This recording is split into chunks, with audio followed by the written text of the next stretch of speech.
Neat paper leak అంశంపై కేంద్రం కీలక నిర్ణయం తీసుకుంది. 4 రాష్ట్రాల్లో 5 ఫాస్ట్ ట్రాక్ కోర్టులు ఏర్పాటు చేయాలని రాష్ట్ర ప్రభుత్వాలు హైకోర్టును ఆదేశించింది.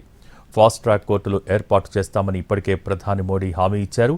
కోర్టుల ఏర్పాటు ప్రక్రియ కోసం అవసరమైన అన్ని చర్యలను వెంటనే ప్రారంభించాలని సంబంధిత అధికారులను ఆదేశించారు. విద్యార్థుల జీవితాలతో ఆడుకునే వారిని ఎట్టి పరిస్థితుల్లో వదిలిపెట్టబోమని స్పష్టం చేశారు ప్రధాని మోడీ.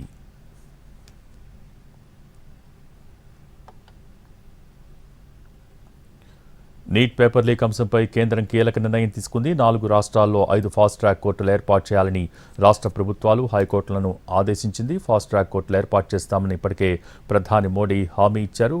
మరోపక్క కేబినెట్ సమావేశంలో నిర్ణయం తీసుకున్నారు. దీనికి సంబంధించి పూర్తి సమాచారం మా ప్రతినిధి ప్రసాద్ టెలిఫోన్ లైన్ ద్వారా అందిస్తారు. ప్రసాద్, ఈరోజు ఉదయం పార్లమెంట్ సమావేశాలు ప్రారంభం కావడానికి ముందుగా తొలిసారి ప్రధాని ఈ మొత్తం వ్యవహారంపై ఒక స్పష్టతనిచ్చేందుకు గాను ఎక్స్ వేదిక ద్వారా తన అభిప్రాయాన్ని తెలియజేశారు. అదేవిధంగా సంబంధిత అధికారులకు ఇప్పటికే ఆదేశాలు జారీ చేయబోతున్నాము.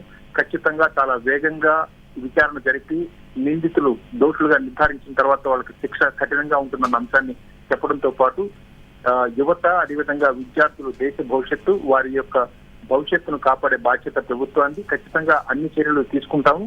ఫాస్ట్ ట్రాక్లు ఏర్పాటు చేసి చాలా వేగంగా విచారణ జరిపి నిందితులపై విచారణ జరిపి ఆ మేరకు శిక్షలు కూడా వేస్తామన్న అంశాన్ని ప్రధాని తన ఎక్స్ వేదిక ద్వారా తెలియజేయడం జరిగింది. అందులో భాగంగానే వెనువెంటనే కొద్ది గంటల్లోనే ఫాస్ట్ ట్రాక్లు ఏర్పాటు చేయడం, వాటికి సంబంధించి ప్రతిరోజు కూడా విచారణ జరుగుతున్న అంశాన్ని కూడా చెప్పడం జరిగింది. కాబట్టి 4 రాష్ట్రాల్లో మొత్తం 5 ఫాస్ట్ ట్రాక్లను ఏర్పాటు చేయటం, దాంతో పాటు వేగంగా విచారణ జరపడం, శిక్ష వేయటం, ఇది విద్యార్థులకు మరింత మనోబలం ఇచ్చే అంశంగా ప్రభుత్వం పరిగణిస్తుంది. అయినప్పటికీ కూడా విద్యార్థులు చెందినటువంటి నాయకులు అదేవిధంగా సిజేపీ ప్రతినిధులు అంతా కూడా ఖచ్చితంగా ఈ జరిగిన మొత్తం వ్యవహారంలో కేంద్ర విద్యాశాఖ మంత్రి తప్పిదం ఉంది కాబట్టి బాధ్యత వహించాలి ప్రభుత్వం కూడా. కాబట్టి కేంద్ర విద్యాశాఖ మంత్రి ధర్మేంద్ర ప్రధాన్ రాజీనామా చేయాలి.